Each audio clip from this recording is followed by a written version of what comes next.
Hello there guys, this is Horror Harbour and today we are back with another ESO Guides. Today we are going to take a look at DLC. To do this you want to head to the Crown store and then go up to store. So you've got various types of DLC within Elder Scrolls Online. You have zones, dungeons, chapters, you also have like mounts, pets, houses, events, upgrades, etc. But we'll get into all of this. The place I think the best is to start is the actual physical DLC element. In DLC you have got various things.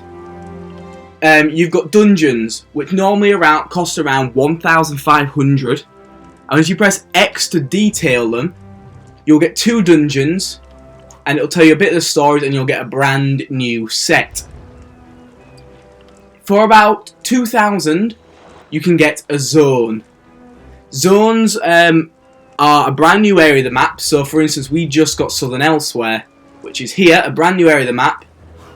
They commonly come with a couple of world bosses. Occasionally, they might have a public dungeon, and then they will also now and again have a couple of delves, and they'll have their own story and a couple of interesting bits that you can do in there.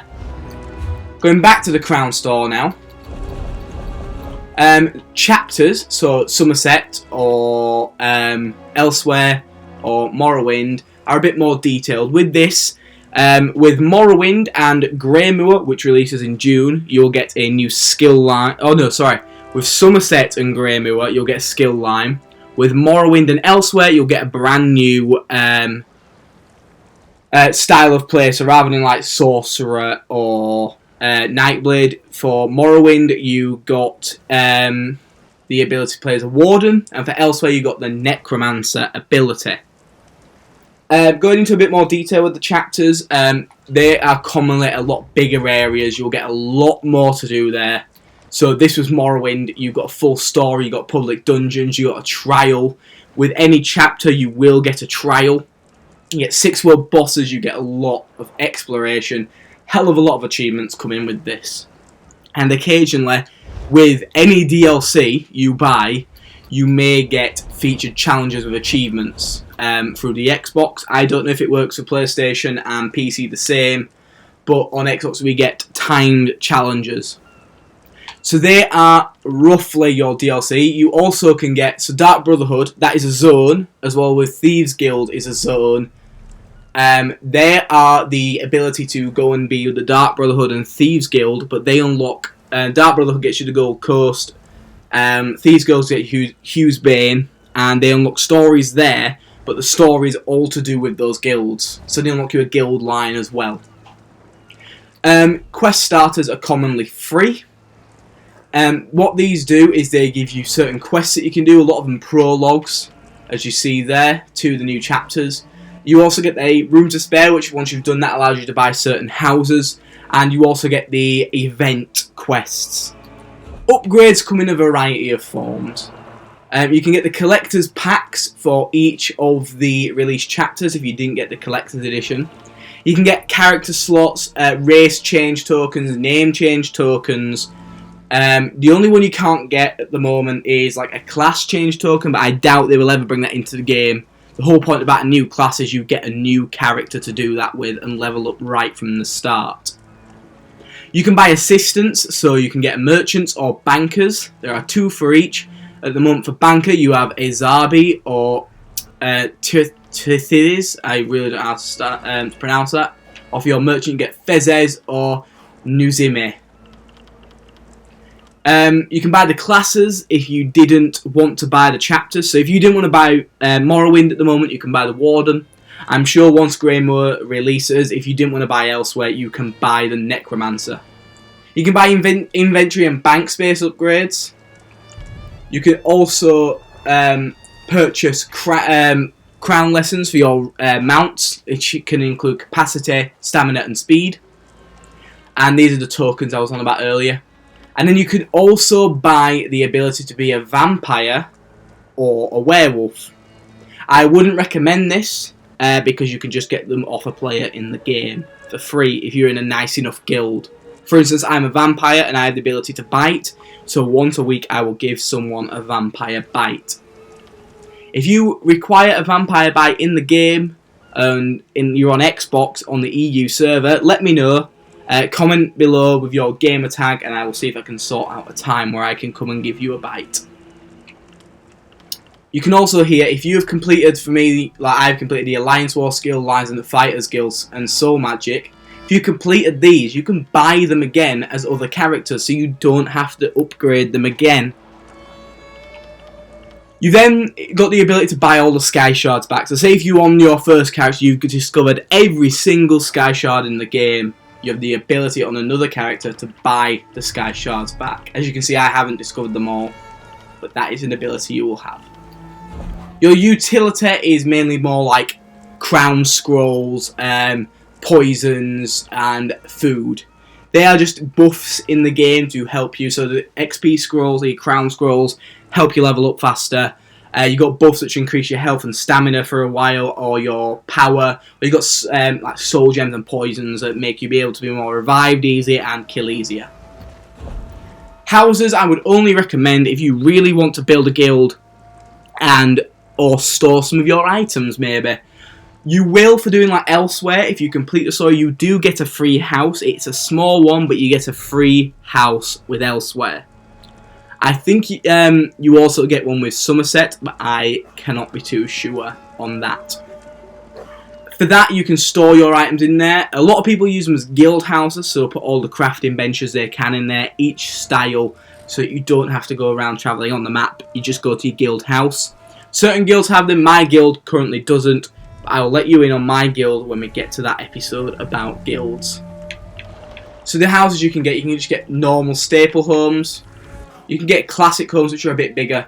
Or your biggest, where you can store everything, which is what guild people will use, is notable homes. You can store anything in these. They are absolutely huge. A lot of them are limited time only. So at the moment there is a special one where you can get the Thieves' Den, I think it is. Yep, the Thieves' Oasis. As you see, it's only there for 3 more days at the time of filming, and then in 3 days we'll get a brand new house to look at.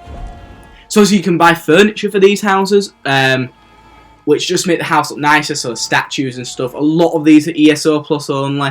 You can get storage so that you don't have to use a banker, and just make your house look nice. But the main thing people use houses for is maybe putting trophies down, so every dungeon you complete you'll get a trophy. More will come into that on the dungeons episodes. And a lot of people use them for the crafting element. Your style parlour, you can get beards and hats for your characters, and you can also get like emotes. That's only if you really want to change the appearance of your character notably. But you do unlock outfits and stuff throughout the game by doing quests. Crafting, you can get outfit slots. So if you look, I'm wearing a specific outfit, you can just see my outline behind this menu. I have made the outfit so no matter what armour I put on, it will stay looking the same. To do that, you just go into the outfit creation. I'll go through that in another episode. But you can buy outfit slots or outfit change tokens, so you don't have to use gold. You can buy crown mimic stones, which allow you to learn stuff in any known style. You can also buy craftable armour here, and craftable weapons, etc. They're all motifs which you can learn eventually by finding the areas or finding the books. We'll go more into that on crafting because there are some key notes about that you cannot learn everything until a certain level. Next up we have the wardrobe. These are costumes you can buy to put on. They cancel any outfits you've got on, and they just appear as these outfits that you see. So for instance, if I was interested in the wedding dress, I put it on like that, and that is how my character would look. I'm currently wearing a hat, which disguises all hats from outfits as well. You can buy dyes, which change the colour of any bought outfit. Mounts are what you ride on in the game. It does not matter what mount you have. As long as you're upgrading it, they will all have the same speed, depending on what you've upgraded. It's just, what do you want your mount to look like? Normally when you buy a new chapter or complete maybe certain quest lines, you might get a free mount. As you get collector's editions, you definitely get a mount and a pet with them. Speaking of pets, these are non-combat pets. They don't do anything, they just follow you around.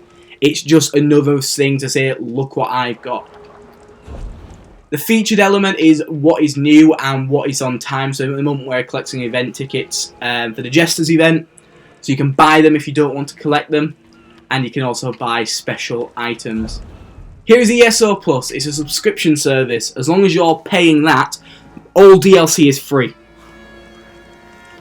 So you get all the VIP perks, all DLC packs are free. You get monthly crowns to spend on anything. However, once you lose that membership, whatever DLC you're using with that is gone.